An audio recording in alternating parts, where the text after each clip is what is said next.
안녕하세요. 뉴스와 사람들입니다. 김민석을 지지한 올드 박지원 의원은 이번 전당대회는 이재명 대통령 신임 투표로 이재명 대통령의 승리라고 했는데 과연 그럴까요?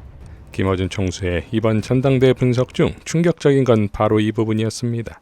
그럼 광주 전라는 왜 김민석 후보에게 그 정도 표를 줬을까? 메가 프로젝트 얘기하는데 저는 좀 생각이 다릅니다. 대한민국에서 가장 정치 고관여층인 호남에서도 그중에서도 핵심 정치 고관여층인 민주당 권리당원들이 그렇게 간단하지 않아요. 네.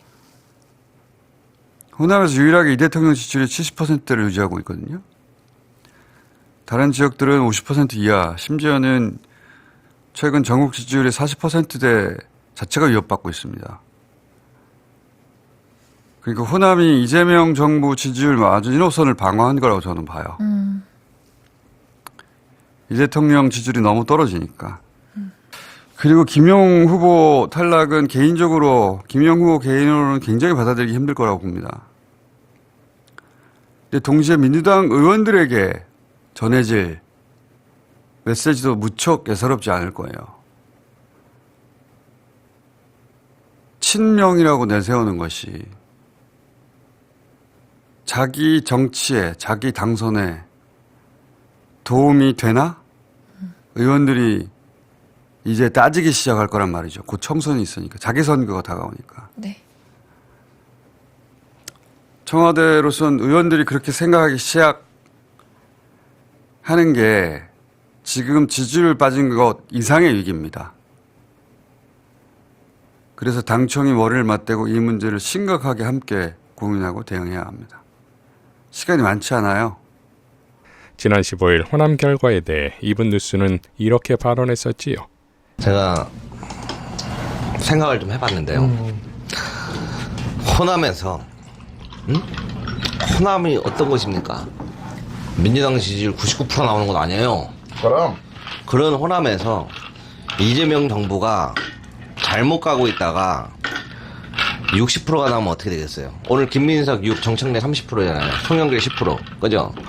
그런 호남에서 이재명 정부가 바로 가야 된다라고 느끼는 사람이 60%면 그때는 이미 손쓸 수 없는 때라고 저는 봐요. 나는 이 표가 속상해도 정상적인 표 중에 하나라고도 해석을 할 수 있을 것 같아.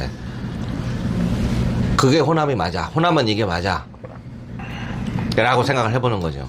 호남에서 30% 나왔다고 하는 게 적은 것 같아도 반대로 항상 80%, 90% 항상 지지율 나오던 것이 30%가 뒤집어져 있다는 건 충격은 저기서 받아야 되는 거예요. 우리가 받을 게 아니라. 이상성 전 경기도 의원은 다음과 같이 밝혔습니다. 소위 명픽이라고 알려진 인물들은 대부분 선거에서 실패했습니다. 정원호가 그렇고 하정우, 김용남이 그랬으며 정민철이 그랬고 김영이 그렇게 되었습니다. 김민석은 있는 힘을 다 쥐어짜 겨우 당선되었습니다. 권리당원들, 특히 호남을 제외한 수도권의 권리당원들이 정청래를 지지하고 김민석이 과반을 못 얻은 것, 그리고 여론조사에서 김민석이 정청래에게 크게 뒤진 것은 시사하는 바가 큽니다. 당원들과 국민들이 대통령님으로부터 마음을 거두고 있다는 명확한 증거입니다. 대통령님, 이제라도 다시 그 옛날 단식 투쟁하고 목숨 걸고 국회로 등원할 때의 그 이재명으로 돌아오십시오. 아직 늦지 않았습니다. 대통령님의 인상을 비웃으며 인간 이재명을 지지하던 저를 비웃던 저의 지인이 지금 속으로 저를 엄청 고소해하고 있을 텐데 그에게 제가 다시 낯을 둘 수 있도록 해주십시오.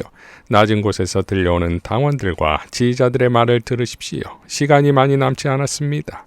라고 밝혔습니다. 홍사훈 기자도 다음과 같이 밝혔지요. 억강부약으로 대동세상 만들어줄 것으로 믿었습니다. 그런 세상이 이번엔 진짜 올 것으로 기대했습니다.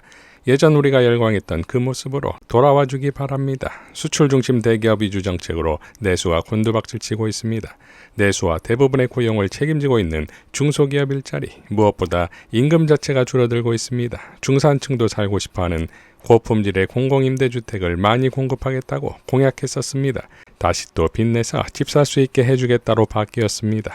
용산의 과천 경마장에 분양주택 아무리 공급한다 한들 집값을 올리는 역할만 한다는 사실 설마 모르진 않을 것으로 믿습니다. 건설사와 주담대가 주 수익 모델이 된 은행 그리고 정책을 결정하는 금융당국 이 부동산 삼각동맹이 공공임대 정책은 대선 공약사항이었다 하더라도 길을 쓰고 막고 있지 않습니까?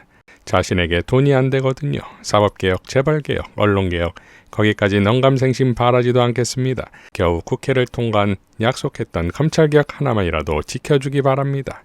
다시 한번 예전 우리가 열광했던 그 모습으로 돌아와 주기 바랍니다.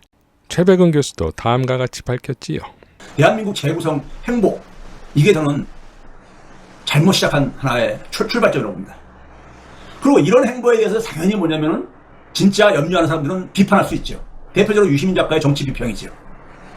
이거를 가지고 반명이라고 낙인을 찍어. 저 같은 경우도 반명인 거야. 저를 스스로 반명이라고 표현하는 사람들은 없잖아 있어라고 아닌 게 아니라요. 이렇게 규정하는 이 자칭 친명 세력들 혹은 유이재명 세력들은 엄청난 잘못을 저지르는지 모르는 거예요. 왜 모르냐? 결국 사익 추구를 위해서 그런 짓을 하기 때문에 그렇습니다. 이재명 정권이 성공하건 성공 안 하는 거하고 본질적으로는 관심 없어요. 그분들은요. 자기 목 챙기기입니다. 자기 목 챙기기 위해서 이런 소위 말해서 반명 낙인 찍고 하는 겁니다. 그 다음에 우리가 그러한 상황 속에서 소위 말해서 민주당의 자기 자신들을 이 친명 세력들이 자신들을 민주당의 메인스트림으로 규정을 하고 있죠.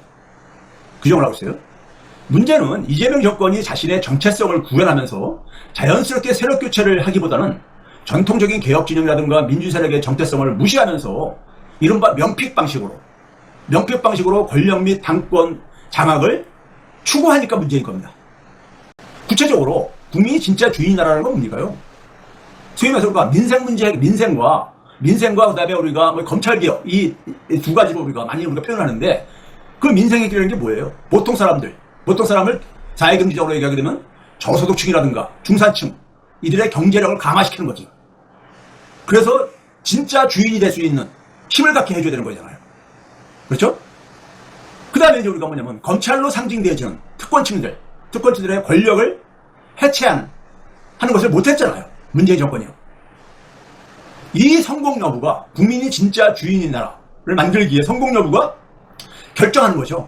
정치공학이 아니라 자신의 시대적인 소명을 그러니까 수행을 통해서 이러한 것을 그러니까는 완성해야 되는 것이죠. 그런데 뉴 이재명 프로젝트는 그런 것이 아니라 즉 국민이 진짜 주인인 나라를 만들기라는 개혁 추진보다는 초기에 높은 지지율을 이용을 해가지고 권력 투쟁에 집중을 한 겁니다. 권력 투쟁에 집중하면서 자신의 권력 욕망에 그러니까 반하는 세력들을 반명이라고 우리가 낙인을 찍어간 거죠. 자칭 친명이 전당대회를 친명 대 반명 간 전쟁으로 몰아가고 있는데요. 아니 지금 민주주장에 어떻게 반명이 있을 수가 있어요? 네? 정부 정책을 정부가 잘못 가는 것을 비판하는 게 역사 속에서 이들은 되게 어떻게 보면 충신이라고 불리는 사람들이에요. 충신을 반명이라고 한다면은 그 정권은 기대할 게 없는 겁니다. 네? 친명 대 반명 간 전쟁으로 몰아가는 것은 이재명 대통령에 대한 이 전당대회를 민주당 지지층의 신임도 평가로 만들 수가 있어요. 네? 지금 전당대회가 만약에 그런 성격으로 변질되게 되게 되면요. 설사 명픽으로 된 김민석 전 총리가 된다 하더라도 크게 이길 것 같지 않은데 크게 상처를 받습니다. 자살행위가 됩니다. 자살행위가요. 제발 멈추세요.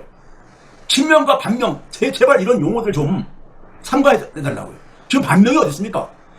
진짜 이재명 정권이 성공하기를 바라는 충장에서 지금 하는 얘기들이잖아요. 그거를 못 받아들이고 반명이라고 한다면은 그러면 그 정권은 기대할 게 없습니다. 그건 기대할 거 없어요. 더군다나 국민주권정부에서 네? 잘못하면 레임덕의 자충수가 될 수 있습니다. 자충수가 될 수 있어요. 제가 이거는 진짜 피를 토하는 심정으로 제가 지금 고언을 드리는 겁니다. 이재명 대통령은 우리의 젠프로 돌아올 수 있을까요? 이상 뉴스와 사람들이었습니다. 시청해 주셔서 감사드립니다.